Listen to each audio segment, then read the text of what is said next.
How are you dealing with some of the harsh attacks against you? Let me give you a couple of examples. Oh, thanks. Good. Yeah. I'm glad to do it. Yeah. South Carolina Democratic chairman said your primary qualification seems to be you didn't have an abortion.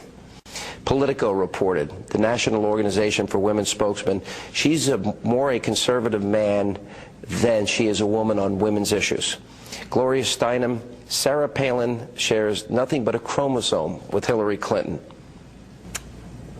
Yeah, you got me at that first one, that abortion issue. That's an appalling comment.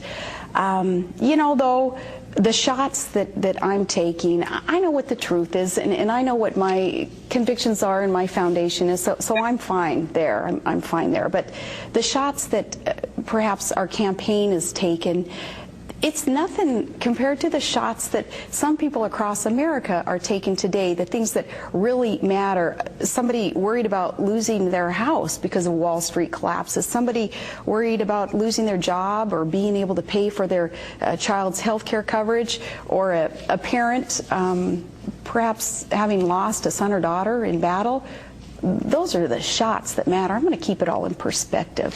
There is, Ed Rendell said the coverage of Barack Obama in this campaign was embarrassing. Democrat. Mark Penn, Clinton pollster, he said that the media is on dangerous ground so far. They're the biggest losers in this race.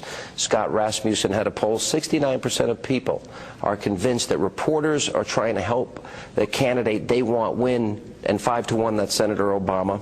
Do you see media bias in this campaign? I don't know, but a conservative candidate has got to know what they're getting themselves into in the world that we are in today. And you know, I knew, putting my name on the dotted line there, saying, yeah, I'm willing to serve.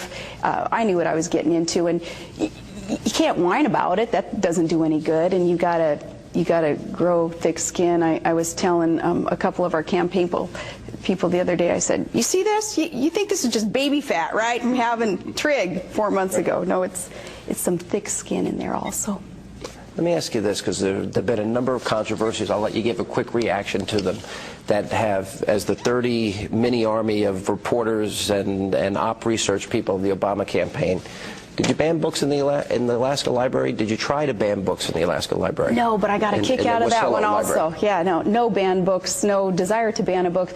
That list of banned books, though, that we saw there that included Harry Potter, which of course had not even been written or published before I was in there to be accused of banning these books. No. It's false. False. Never part of an effort to secede, have Alaska secede from the Union. No, false. Always been a Republican, not been a part of a party that has wanted to secede. Did you only want to teach creationism in school and not evolution?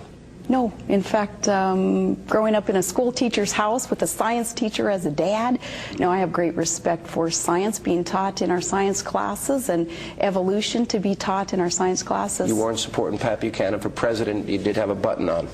I did wear a button at his book signing or one of the events, because he a presidential candidate coming to little old Wasilla one year, and we all showed up. It was an honor to see anyone of that stature, you know, come to our city. All right, the bridge to nowhere. Yeah.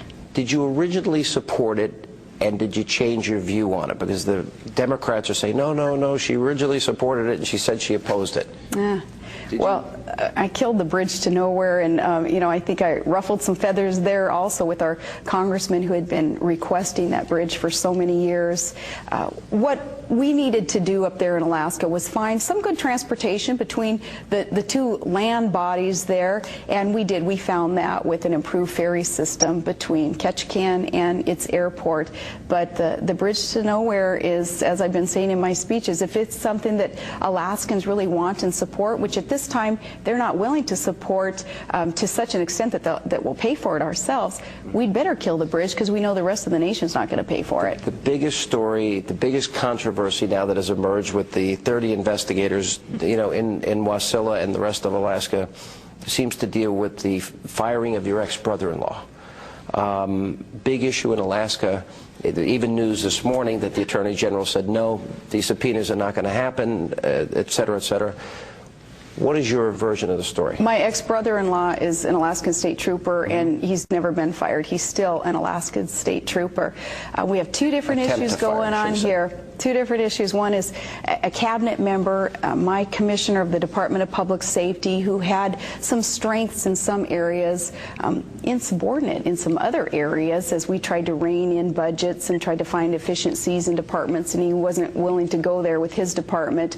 But his strengths in another area of public safety, I recognize that it was my responsibility, my obligation to make sure we had the right people in the right places at the right time in the cabinet to best serve Alaskans. So I asked him to transfer into another position, and he chose not to be transferred, so he left state service. That's one issue. It had nothing to do with a former brother-in-law, a state trooper who happened to have been married to one of my sisters until about 3 years ago.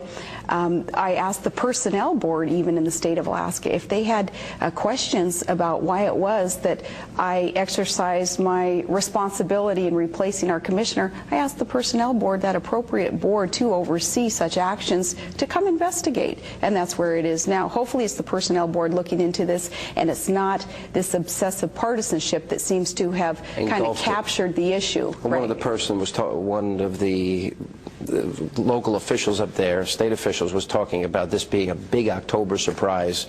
There was also talk about he admitted to tasering a 10-year-old or an 11-year-old child. He did. This trooper tasered my nephew, and he tasered, well, that was, it's all on the record. It's all there. His threats against the first family, his death threat against my dad, all